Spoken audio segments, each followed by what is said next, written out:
नमस्कार दोस्तों, आपका स्वागत है आपके अपने YouTube channel Vidhi judicial academy में। मेरा नाम है Vijendra Verma and I am the director founder of the Vidhi judicial academy.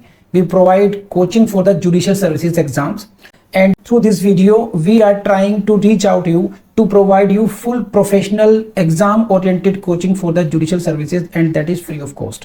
In classes में जो वीडियोस हम आपको प्रोवाइड करेंगे, we are going to provide you the entire foundation course including all the books, including all the details, whether it is required for the prelims or mains or for the guidance for the interview. Means in videos को आपने सिर्फ इतना करना है, sequence में देखना है, playlist को अच्छी तरीके से देखना है। सब्जेक्ट वाइज मिल जाएंगे आपको, CPC, constitution, contract, BNS, BNSS, इन सब की प्लेलिस्ट आपको सीक्वेंस में मिलेगी। इन प्लेलिस्ट को देख करके आपने you have to take the coaching from the scratch. First video से लेके लास्ट वीडियो तक आपने करना है। उन्हीं वीडियोस में आपको गाइड किया गया है कि किस तरीके से आप किसी को कोई सा particular provision, section, sub section उसको प्रीलिम्स के लिए पढ़ना है क्या, मेंस के लिए पढ़ना है क्या, और उसके किस तरीके से नोट्स करने चाहिए, कैसे आपको रिवीजन करना चाहिए। इन्हीं वीडियोस में डिटेल में गाइडेंस आपको मिलेगी। तो प्लीज आपसे ये रिक्वेस्ट है, आप ये ना समझें कि यूट्यूब में फ्री में दिया गया है तो फिर ऐसे ही होगा। ये वो प्रोफेशनल कोर्स है जिसके लिए हम लोग अच्छी खासी हाई फीस लेते आए हैं स्टूडेंट से, लेकिन एक टाइम आता है इंसान को समाज के लिए भी करना चाहिए, और उसी इंटेंशन के साथ में we are providing you the entire course free through the YouTube channel Vidhi judicial academy. तो प्लीज हर वीडियो की जो थंबनेल है उसको देख करके आपको आइडिया लग जाएगा कि इसका सब्जेक्ट क्या होने वाला है। कुछ टॉपिक्स ऐसे होते हैं जिनको एक लेक्चर में कवर नहीं किया सकता, तो उसमें लेक्चर नंबर 1, 2, 3 सीक्वेंस से मिलेगा। प्लीज उस तरीके से देख लीजिएगा, और नोट्स आपको अपडेटेड मिलेंगे, उसके लिए कहीं जाने की जरूरत नहीं है। नोट्स का जो लिंक मिलेगा आपको डिस्क्रिप्शन बॉक्स में मिल जाएगा आपको। And thank you very much, wish you all the best. Now I come to section 35 very very important for your prelims. It is dealing with the costs. Section 35 dealing with what? Costs. यहीं से prelims से question आएगा। देखिए धीरे धीरे हम लोग section 35 तक आ गए हैं, है ना, और यहां तक भी मतलब यहां से लगा मेरे ख्याल से about 1/3, more than 1/3 questions in your prelims will come from this area itself. So be very careful. So this is first question. Which section deals with the cost? That is the section 35. Now, subject to such conditions. So with such conditions and limitations as may be prescribed and to the provisions of the law for the time being in force, the costs of and incident to all suits shall be in the discretion of the court. ये जो शब्द है discretion of the court, इसको घोट लीजिए बुरी तरीके से, क्योंकि यहां से क्वेश्चन आएगा प्रीलिम्स में। क्या मतलब है इस बात का, समझाता हूं। ऐसी शर्तों और परिसीमाओं जो कि विहित की जाएं और तत्समय प्रवृत्त विधि के उपबंधों के अधीन रहते हुए सभी वादों के और उनसे अनुषांगिक खर्चों का दिलाना। Cost of the suit and incident to suit. क्या मतलब समझ लीजिए, इसको मैं समझाता हूं। घर बैठी है यशी मैडम, मजे से अपना पढ़ा रही हैं। अचानक एक सम्मन मिलता है मैडम को, you are the defendant in suit number such and so, please appear on such date and file the WS। क्या मतलब इस बात का भाई? क्या है कि जिस मकान में आप रह रही हैं वो मकान मेरा है। Archit Srivastava is the plaintiff and he is claiming the property in which he is staying, the house in which he is staying belongs to him. Now come and reply to this.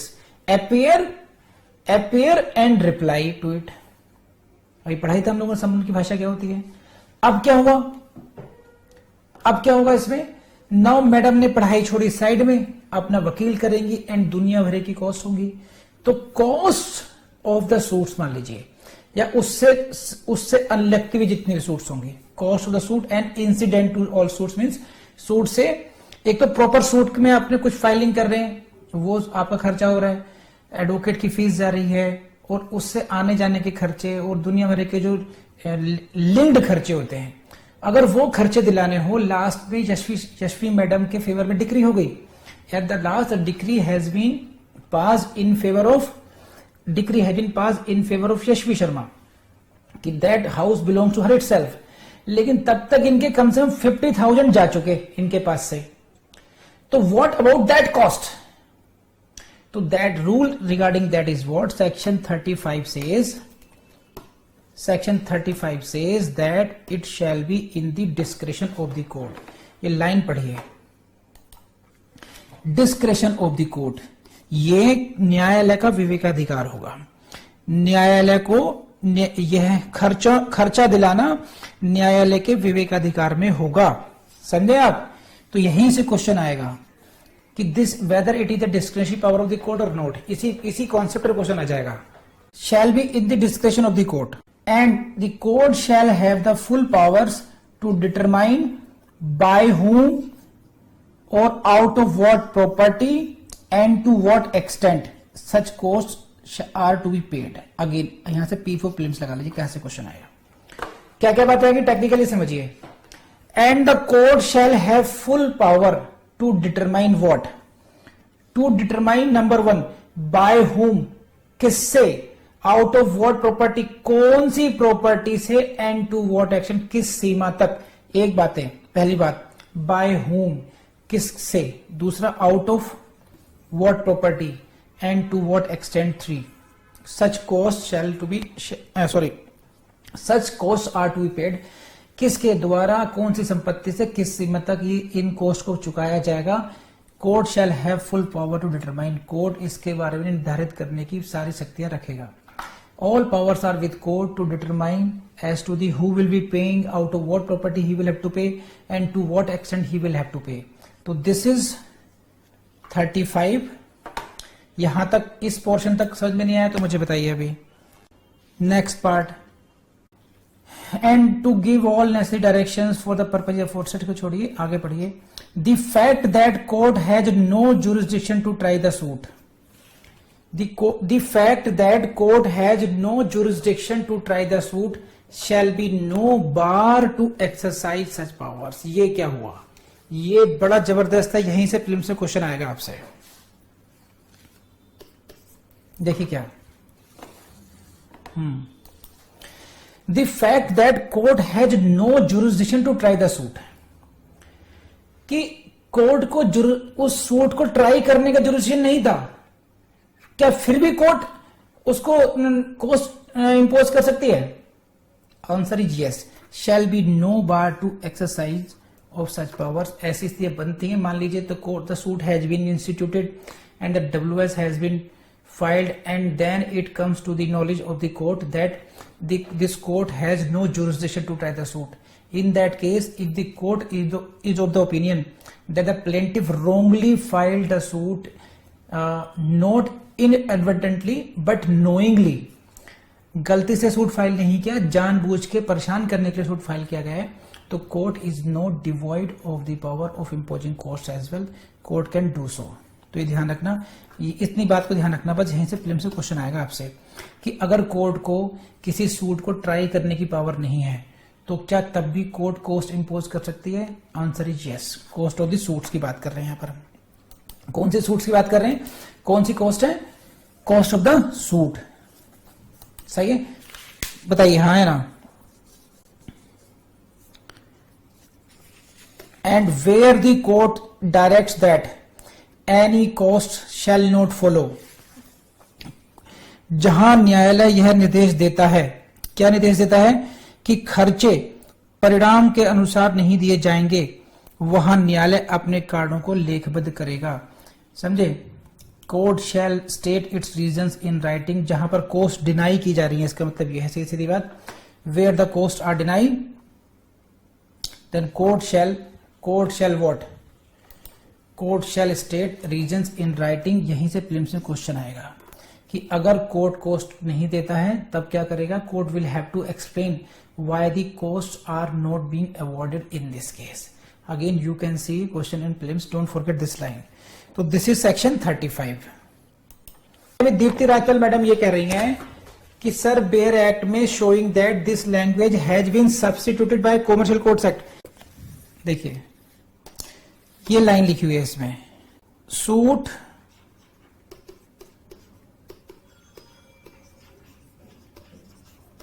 In respect of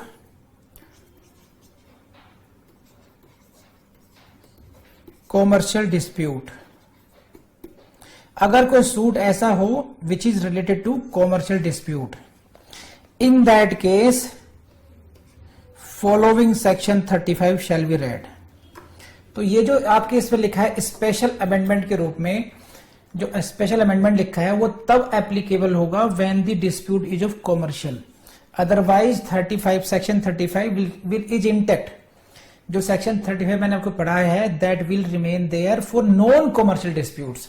if the dispute is of commercial nature, commercial dispute है, then this attached. तो यहां पे substitution नहीं हुआ है, उसमें लिख दिया है स्पेशल अमेंडमेंट करके उसको एड ऑन कर दिया है इसमें। अब बात समझ आ रही है आपको? आपको लाइन पढ़, in its application to any suit in respect of it commercial dispute of a specified value substitute the following section नेमली।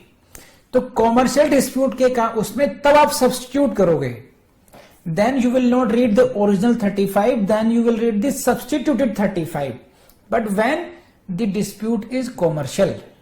बात समझ में आ गई नहीं आ गई आपको ये? तो it is you will have to see it. इतना पढ़ लिया, इतना पर्याप्त है आपके लिए, है ना? इतना पर्याप्त से कर लीजिएगा, मेरे ख्याल से मोर देन सफिशिएंट है। So far we have done up to the section 35. 35 तक हम लोग कोर्स कवर कर चुके हैं। Right now I am going to deal with the section 35A. 35A. So let's start with the section 35A. This is section 35A for you. Section 35A very important for your prelims exam. Very important, and there are several questions. There are several questions which can be seen from this section 35A, and first question will come from the heading itself. जो पहला question है वो heading से आएगा, and what is that? Section 35A compensatory costs. Compensatory costs in respect of false or vexatious claim. This is what 35A. मिथ्या, false means मिथ्या, और वेक्सेस को बोलते हैं तंग, मिथ्या या तंग करने वाले दावों या प्रतिरक्षाओं के लिए प्रतिकारात्मक खर्चे। अब इसमें है क्या, देखें 35A and 35B। I have seen students gets confused in this 35A and 35B। In case of 35A, in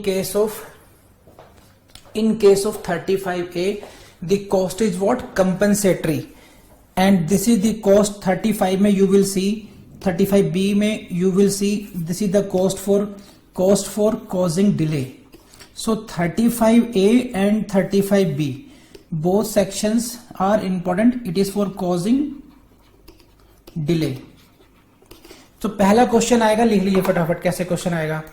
First question in your prelims exam, please write down. Section 35A deals with, लिखिए जल्दी से, Section 35A deals with option A, compensatory costs.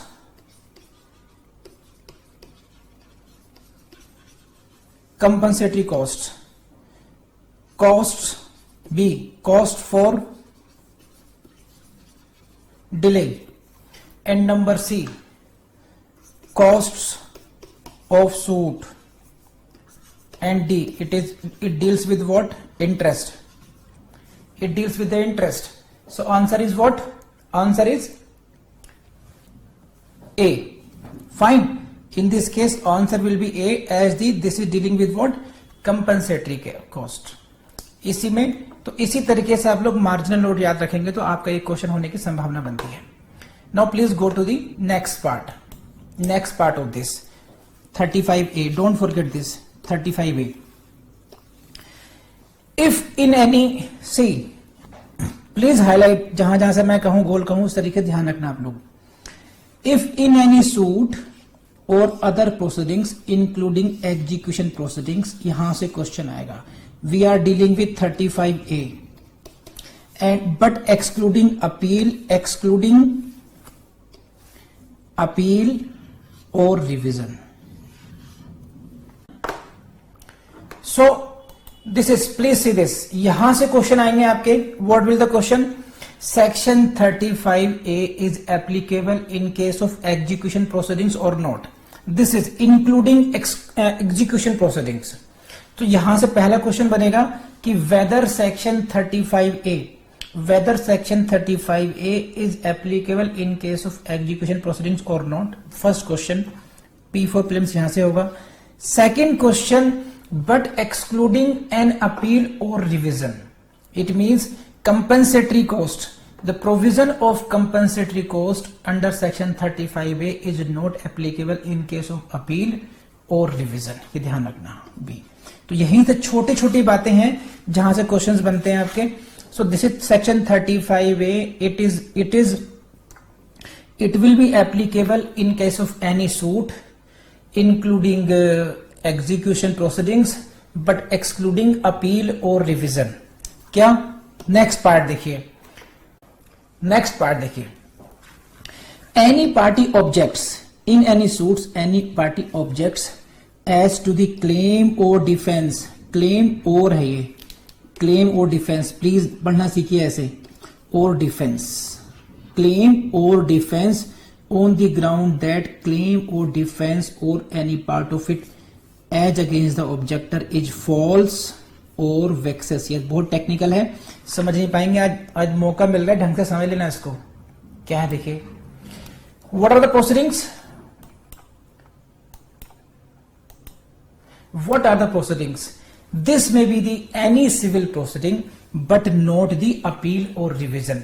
किसी भी ऐसी civil proceedings हो, it may be any suit, it may be any other proceeding, but it should not be appeal or revision, it may be execution proceedings।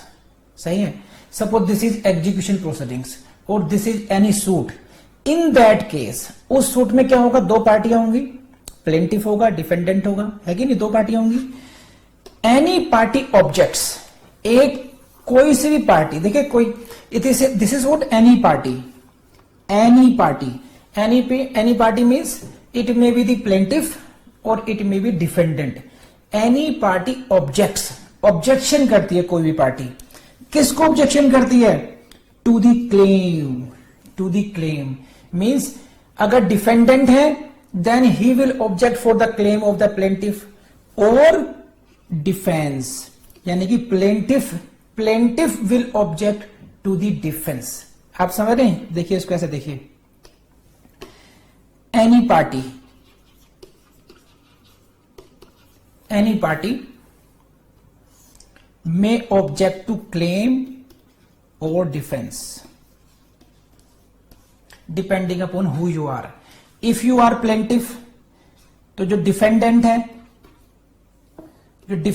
है he will object to the claim कि plaintiff का दावा झूठा है।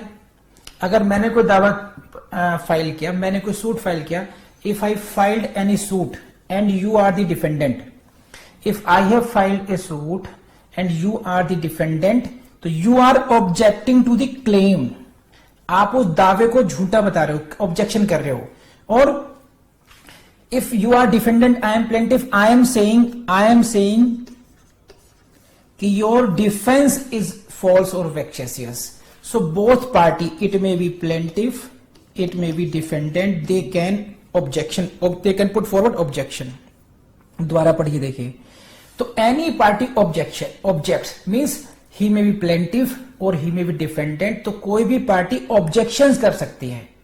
ठीक है, किस आधार पे करेगी, on the ground that claim, जो दावा है, दैट क्लेम और defence as against me is false और वेक्शियस। फॉल्स मींस झूठा है, मिथ्या है, और वेक्शियस है, तंग करने वाला है। इसको ऐसे समझ लीजिए इलस्ट्रेशन के तौर पर, देखिए, A files a suit against B, and in this case B files WS, A files plaint. A ने क्या फाइल किया, प्लेंट फाइल की, बी ने क्या फाइल किया, B file the WS। Now A is saying, इसे ऐसे करते हैं, A brought plaint, A brought plaint and B brought WS. Fine. Now A is saying, A का वर्जन क्या है कि WS is false or vexatious. B is saying plaint is false और vexatious. अब मुझे बताइए इनके दोनों की बात समझ में आई है नहीं आई, यहीं तक बताइए। दोनों के ऑब्जेक्शन समझ में आ रहे हैं आपको? The any party objects, what is the objection? Any party objects. मैं इसको बहुत आम भाषा में समझाता हूं, उसको समझने की कोशिश कीजिए आप लोग। मैंने एक सूट फाइल किया, आई फाइल्ड ए सूट अगेंस्ट विष्णु शर्मा। मैंने विष्णु शर्मा के विरुद्ध एक सूट फाइल किया, ठीक है। And for that purpose I will have to bring a plaint, मुझे प्लेंट लानी होगी कि प्लेंट फाइल करनी पड़ेगी। विष्णु शर्मा ने अपना जवाब दाखिल करा, उसको बोलते हैं WS फाइल किया उसने। अब मेरा जो दावा है उसके बारे में विष्णु शर्मा कहना क्या है कि सर ने जो केस फाइल किया है, सर का जो दावा है वो झूठा है, फॉल्स है, या मुझे तंग करने वाला है, vexatious. Sir the claim of sir का दावा फॉल्स है या वेक्सेसियस है।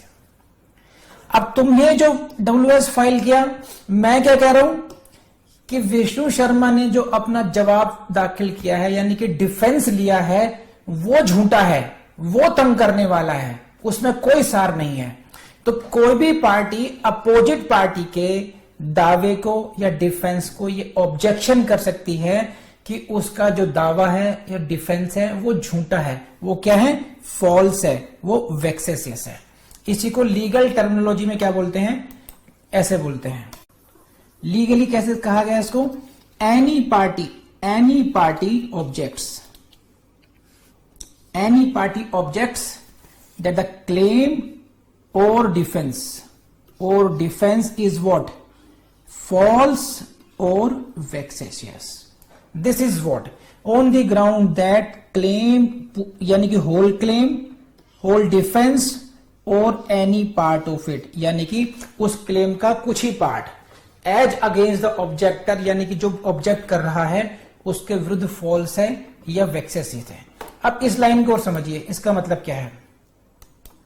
एज अगेंस्ट दी, ये जो लाइन है एज अगेंस्ट दी ऑब्जेक्टर, इसका मतलब क्या है?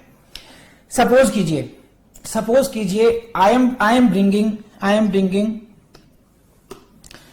Bringing a suit against B, C and D. I am bringing suit against B, C and D. It means I am bringing my claim. I am bringing my claim against B, C and D. And now any party B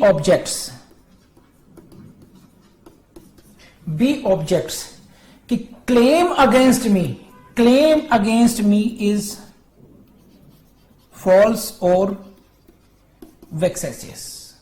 so as against the objector B ये कहेगा कि मेरे विरुद्ध जो claim है वो झूठा है, मुझे सी और डी के विरुद्ध से कोई मतलब नहीं है।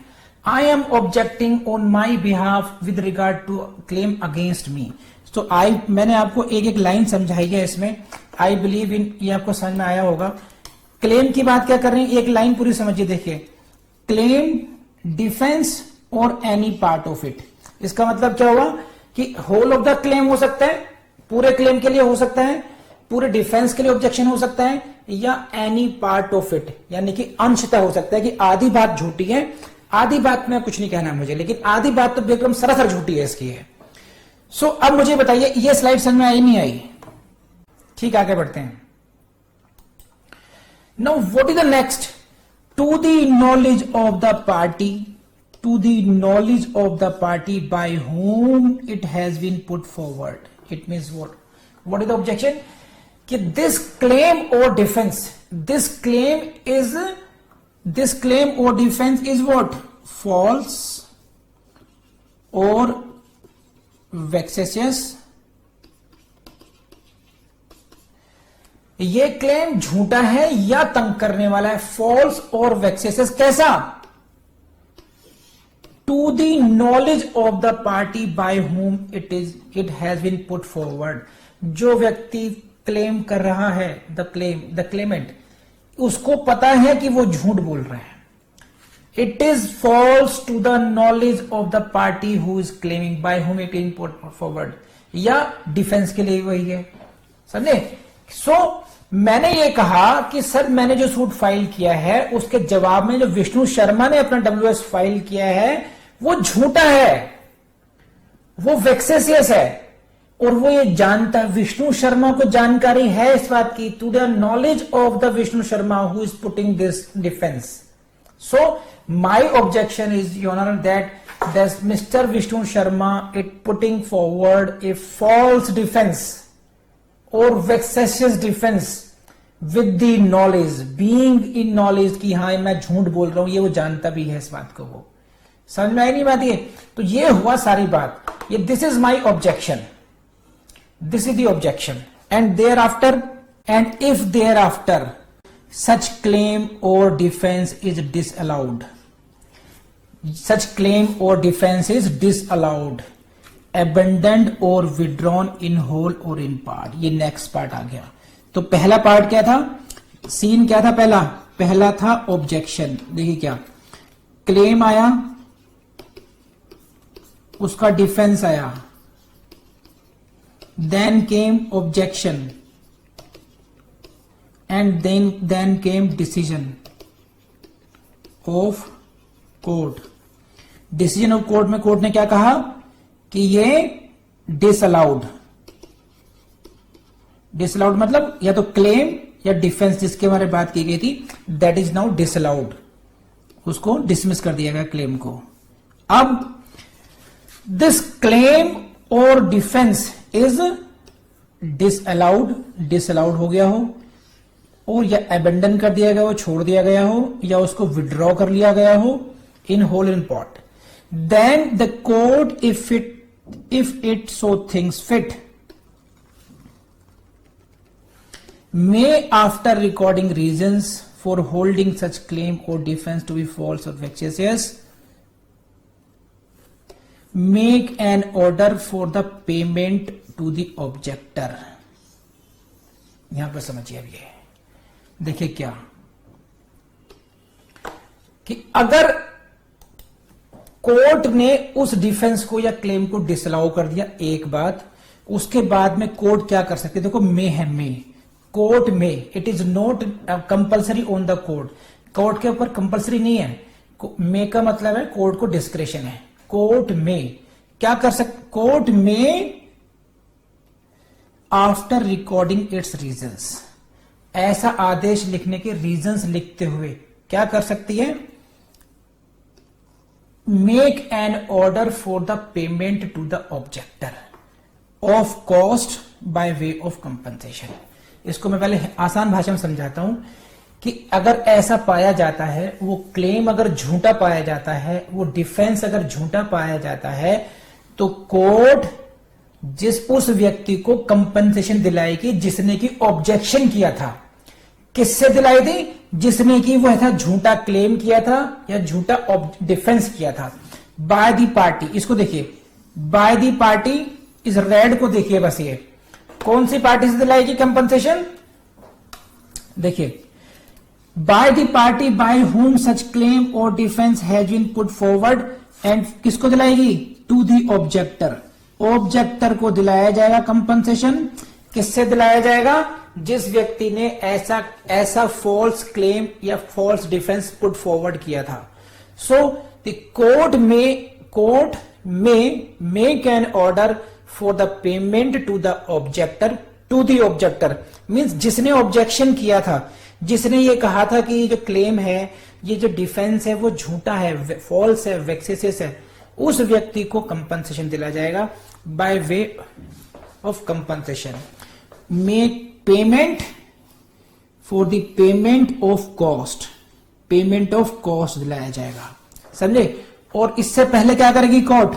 ये करेगी, record the reasons, after recording its reasons for holding such claim और डिफेंस टू बी फॉल्स और वेक्सेसियस। वो कारण लिखेगी, वो रीजंस लिखेगी कि क्यों ये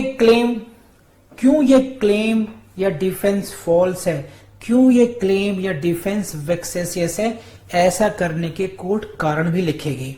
तो इट इज, देखो यहां से क्वेश्चन आएगा, लिखिए प्लीज फास्ट फटाफट।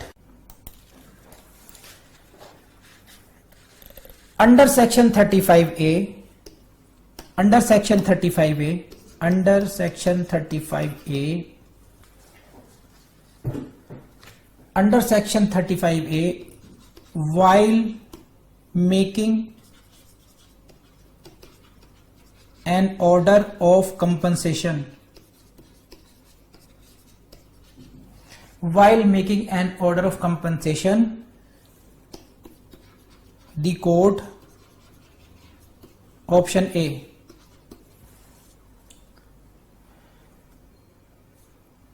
will record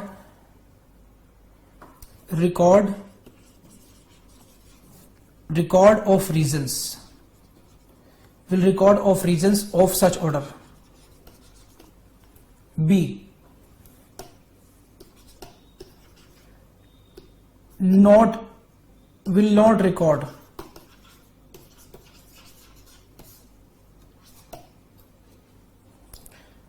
no provision for this. C is no provision for this. D is none of the above. So answer is what? So don't forget this. Answer is after recording its reasons. If the court is going to pay you compensation, if court is going to pay you compensation, then court will have to record the reasons for that.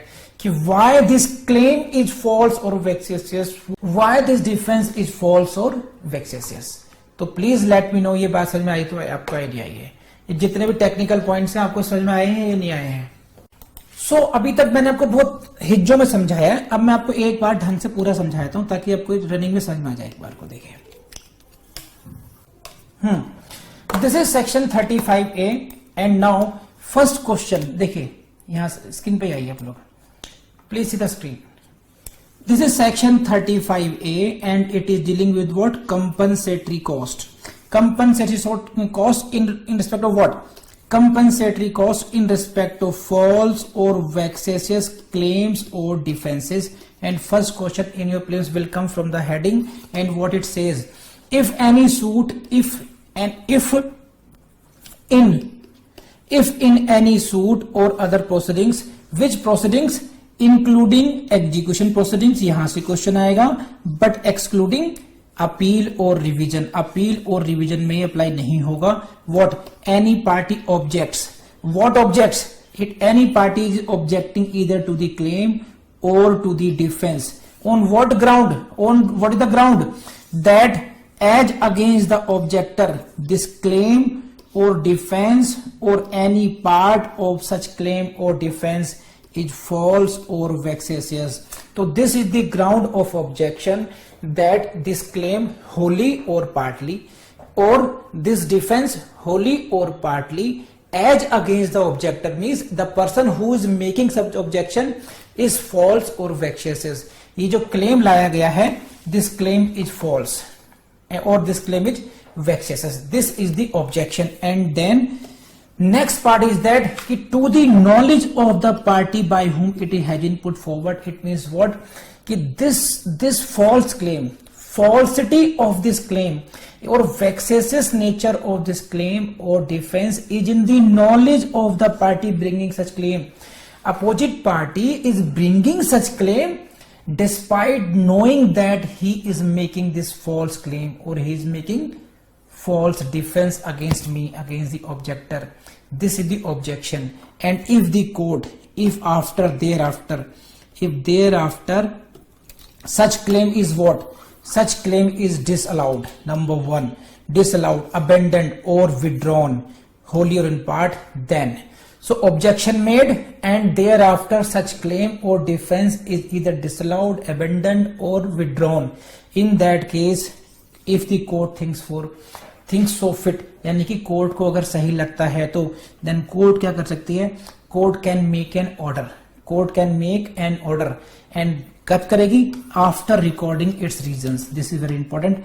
After recording its reasons, court may after recording its reasons for what? Reasons for what?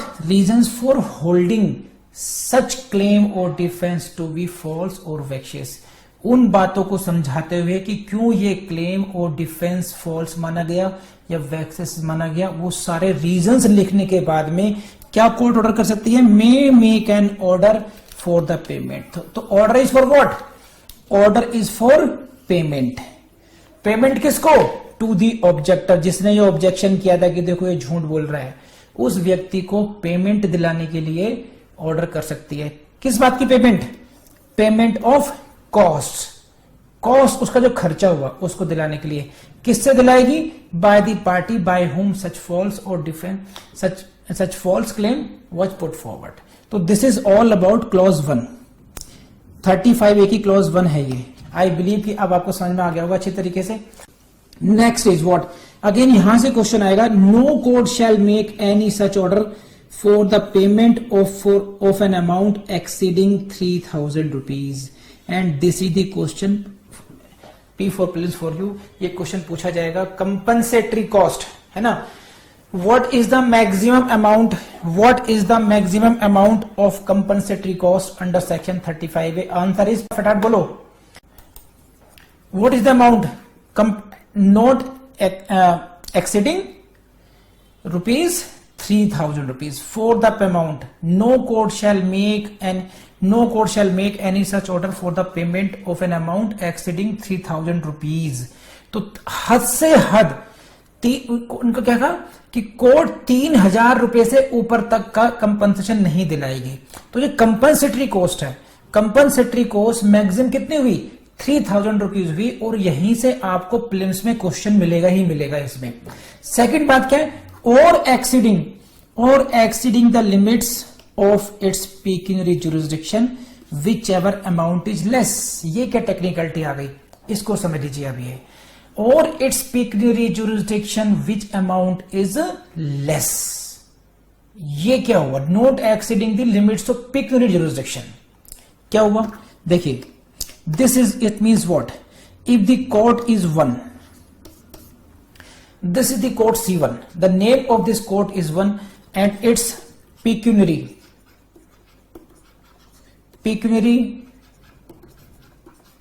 jurisdiction.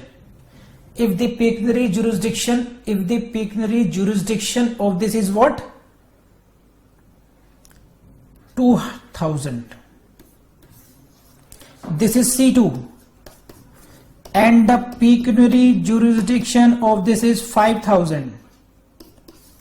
ये court C1 है पहली. ये maximum 2000 रुपए तक का ही इसका jurisdiction है.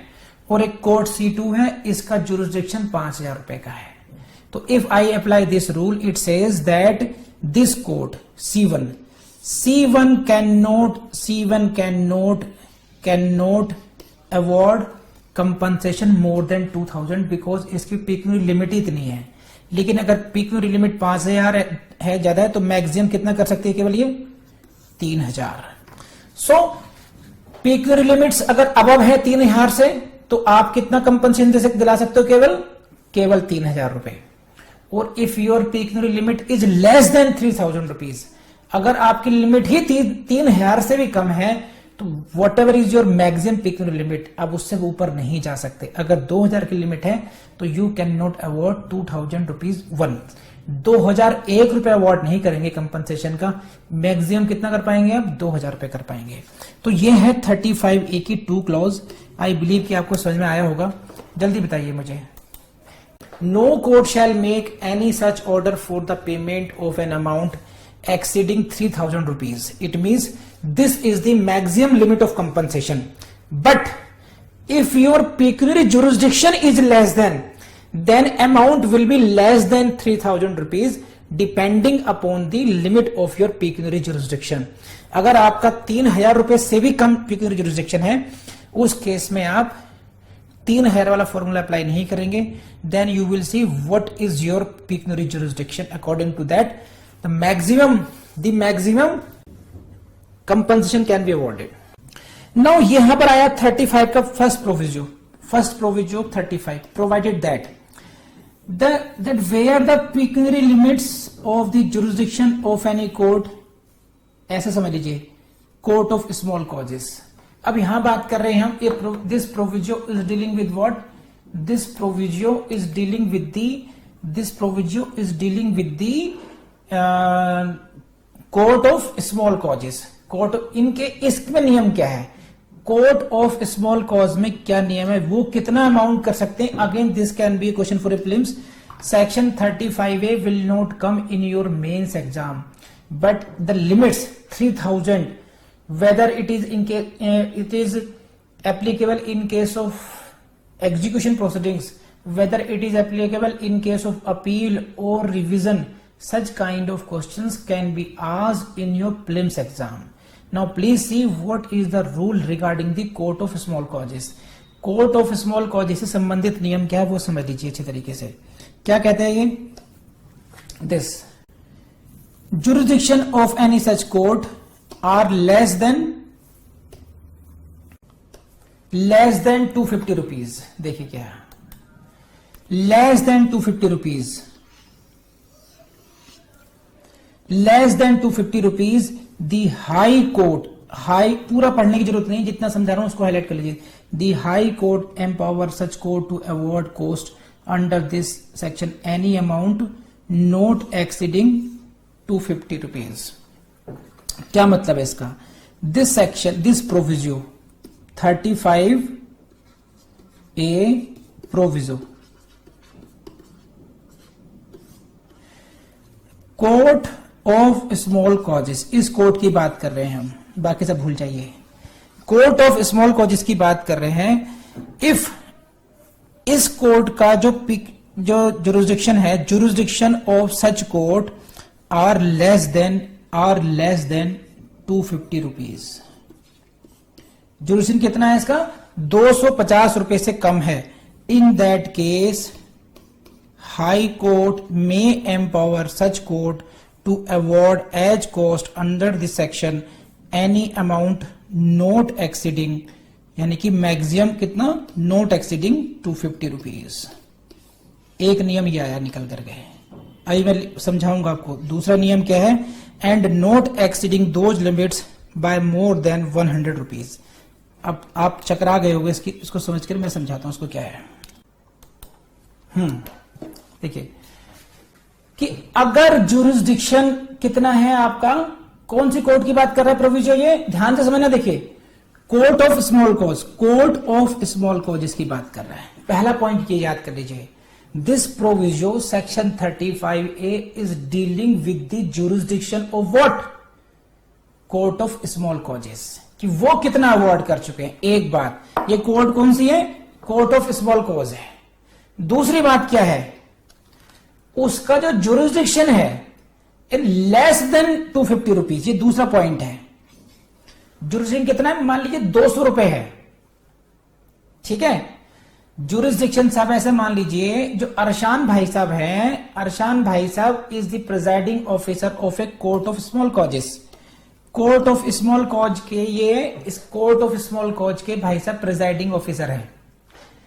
अब now he want to make an order for compensation, compensation का ऑर्डर करना चाहते हैं। ये लॉ समझ में नहीं आ रहा है इनको, तो इनसे कहा गया भाई साहब पढ़ो ढंग से, कौन सा सेक्शन, 35A। मयंक को फोन लगाया इन्होंने कि भाई एक जगह फंस गया हूं, मुझे करना है कंपनसेशन। मैं कह रहा था तू झूठ बोल रहा है इससे, लेकिन तब भी ये डब्ल्यू झूठा लेकर आया। अब मुझे इस पे जुर्माना ठोकना ही ठोकना है। उस बच्चे इसको ना परेशान किया, मुझे उसको कंपनसेशन दिलाना है, तो मैं कितना कंपनसेशन कर दूं। मयंक ने कहा भाई मुझसे क्या पूछते हैं, रीड सेक्शन 35A। तो 35A पढ़ो, तो अरशान भाई से खुश हो गए, इसमें तो 3000 तक का कंपनसेशन कर सकता हूं। तो मयंक ने कहा भाई तू पहले अपनी औकात समझ। औकात का मतलब यह है तू सिविल कोर्ट नहीं है प्रॉपर, तू कौन सी कोर्ट है, कोर्ट ऑफ स्मॉल कॉजेस। तो अपनी औकात में रहकर कंपनसेशन करेगा ना। ओहो, औकात का मतलब क्या हुआ, जुरिस्डिक्शन। तो पहले तो आप कोर्ट कौन सी हो भाई साहब अरशान मियां, कोर्ट ऑफ स्मॉल कॉजेस हो। और आपका जुरिस्डिक्शन कितना है, लेस देन 250 रुपीज, कि आप केवल 250 रुपए से कम के मुकदमे सुनते हो। सपोज कीजिए 200 रुपए तक का मुकदमा सुनते हो, तो अब आप तो भाई मयंक मैं दूं कितना कंपनसेशन, कि देख भाई तुझे हाई कोर्ट ने एम्पावर किया होगा। किसने किया होगा, high court may empower people such you. ऐसी कोर्ट को हाई कोर्ट सशक्त करती है, हाई कोर्ट पावर देती है। तो कितना पावर दे सकते हो, एनी अमाउंट नॉट एक्सीडिंग, यानी कि 250 रुपए तक का तुम अवॉर्ड कर सकते हो मैक्सिमम। यानी कि मेरा जुरिस्डिक्शन कितना है, 250 रुपए से कम का है, 200 रुपए ही है, लेकिन तब भी मैं कंपनसेशन कितना कर पा रहा हूं। अरशान भाई साहब उछल गए कि 250 रुपए तक का कर सकते हो बस ये। तो 250 रुपए से जो कोर्ट कौन सी है, court of small causes, pecuniary jurisdiction PJ कितना है, लेस देन 250।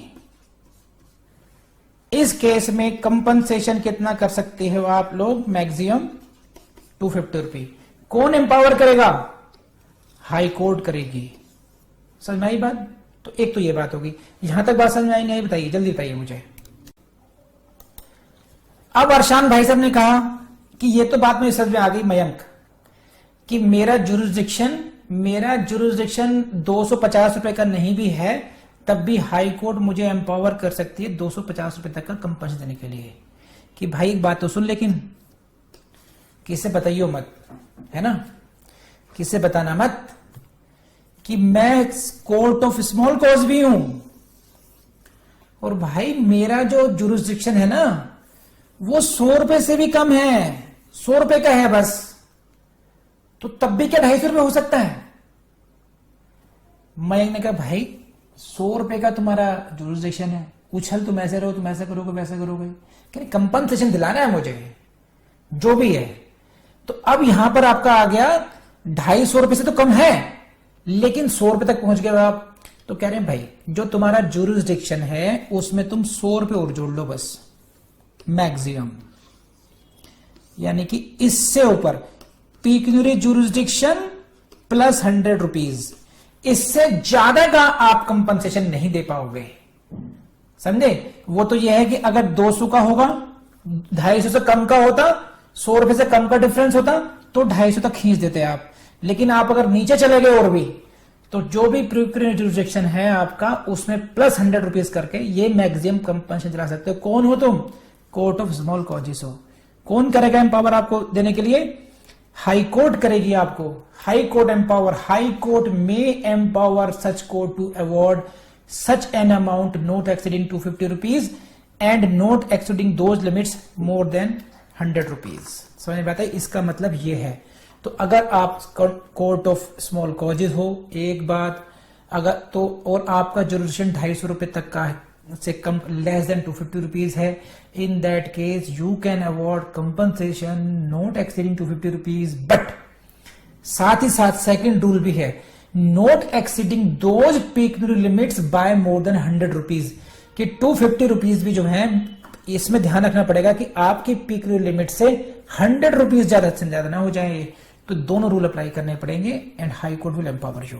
तो आई बिलीव कि आपको समझ में आया होगा। जल्दी बताइए, किसी को नहीं समझ में आया तो मुझे भी बताइए।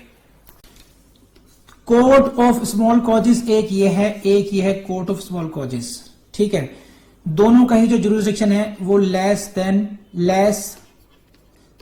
250 रुपीज है, दोनों का ही। एक नंबर 1 नंबर 2 है ये। अब ये है मान लीजिए 175 और इसका है 100 रुपए, इसका 150, इसका 100 रुपए है बस, इसका है 150। क्या, पिक्यूनरी लिमिट्स, पिक्यूनरी जुरिस्डिक्शन। इस केस में ये कह रहे हैं कि हाई कोर्ट अगर चाहे तो, हाई कोर्ट चाहे तो कितना करा सकती है अवार्ड, 250 रुपीज। तो 150 प्लस 100 इक्वल 250 तक का, यहां तक कर सकते हैं। मैक्सिमम 250 से ऊपर नहीं जाएगा, क्योंकि आपकी जुरिस्डिक्शन केवल 150 थी, लेस देन 250 है।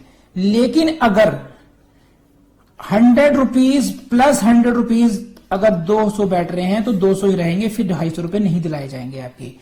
तो तो पिक्यूनियरी जुरिस्डिक्शन में 100 रुपीज ऐड कर दीजिए बस, तो मैक्सिमम अवार्ड आप कितना दिला पाएंगे। और अगर मान लीजिए 200 होता तो 100 जोड़ते तो कितना हो जाता, 300 हो जाता। ऐसी दशा में मैक्सिमम कितना रहता, 250 रहता। सो इस तरीके से देखा जाएगा इसको। विवेक यादव ने कहा कि अगर 220 होगा तब क्या होगा, इन दैट केस मैक्सिमम 250 रहेगा बस। अगर आप कोर्ट ऑफ स्मॉल कॉजेज हो, if you are court of small cause, और अगर 250 से कम का जुरिस्डिक्शन है तो 250 रुपए से ऊपर जाएगा ही नहीं वो। It will not go beyond 250 rupees at all. But अगर कम है तो ऐसा नहीं कि हर केस में आप 250 कर पाओगे। You will have to see what is your exact pecuniary jurisdiction. If it is less, बहुत ज्यादा लेस होगा तो केवल 100 पिक्यूनियरी जुरिस्डिक्शन प्लस 100 रुपीज कर पाओगे आप। अब वो 200 बैठे तो 250 बैठे तो इस तरीके से देखा जाएगा। ठीक है, बस। Now come to next.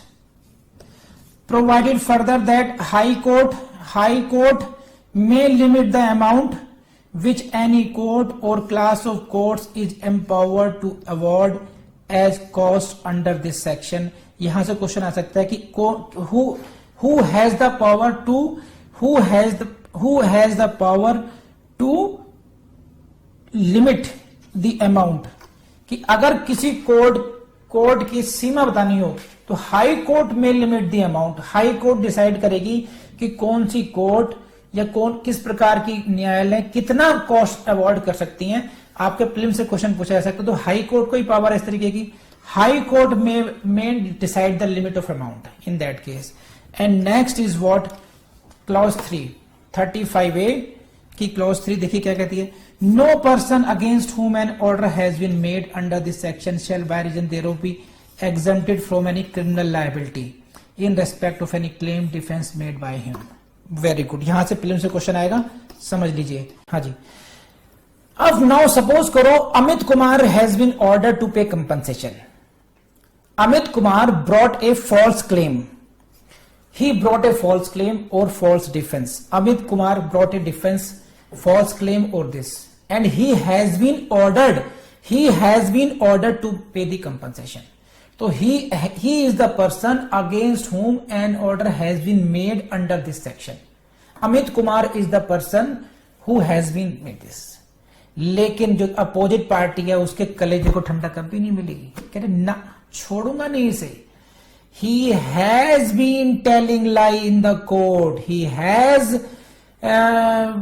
filed false affidavit and I will initiate criminal proceedings against him as well। I will not leave him। तो I will ensure that he is subjected to criminal liability as well। तो अमित कुमार ने कहा कि भाई जितना चाहा compensation दे दिया, अब तो छोड़ दे। नहीं छोड़ूंगा तो देख भाई मैं लड़ लूंगा केस। कह रहे ना लड़ ले। सेक्शन 35A की क्लॉज 3 कहती है कि even if you have been ordered to pay compensation, you will not be exempted from any criminal liability for this। So this is the prelims question, whether such person is exempted from criminal liability or not। The answer is what? He is not exempted from the criminal liability। ऐसा व्यक्ति criminal liability से exempted नहीं होगा। बोलो P for prelims। बात समझ में आई नहीं आई, जल्दी बताइए। हाँ है ना।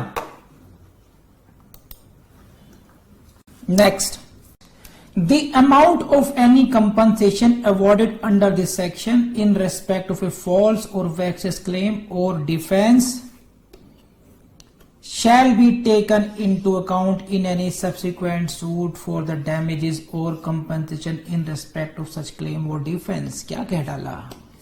तो कवि क्या कहता है? कवि ने ये कहा, now Mr. Amit Kumar, suppose I have filed a suit, है ना, and Amit Kumar has filed a WS which was found to be false। इसने झूठा डिफेंस क्रिएट किया था, सही है। Now he has been ordered to pay any amount। The amount suppose करो he has been ordered to pay 2000 rupees। 2000 रुपए का compensation कौन से सेक्शन में ले लिया?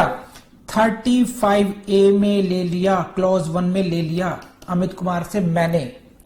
लेकिन मैंने जी को ठंडक नहीं पड़ रही है अभी। मैंने कहा ना, एक मैं लेकर आऊंगा क्रिमिनल केस इसके खिलाफ, criminal liability.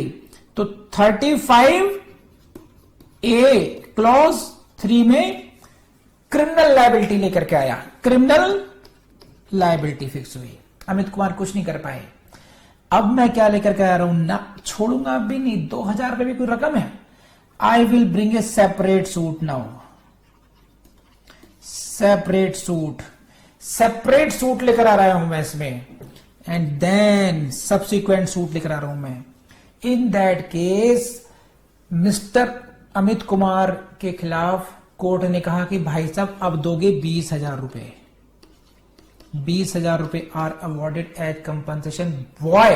As damages or compensation because you brought false claim or false defence, whatever the case may B.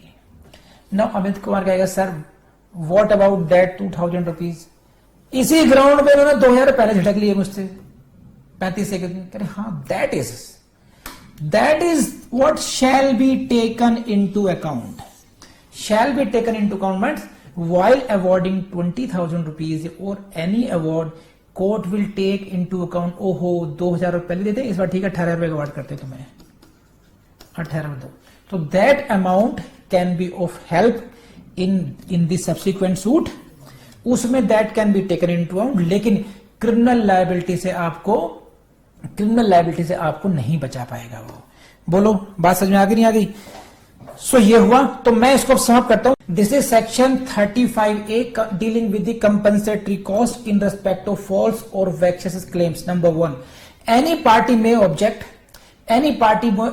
that other party is bringing false or vexatious claims or defense. Number 1, if it is found to be false and this such claim or defense is disallowed, abandoned, withdrawn, and then in that case court, after recording reasons for holding such claim or defense to be false or vexatious, may order for the compensation, may order for the payment to the objector by the party who put forward such claim or defense, and the amount shall not exceed 3,000 rupees in any case, and or more than the pecuniary jurisdiction of such court. In second is what?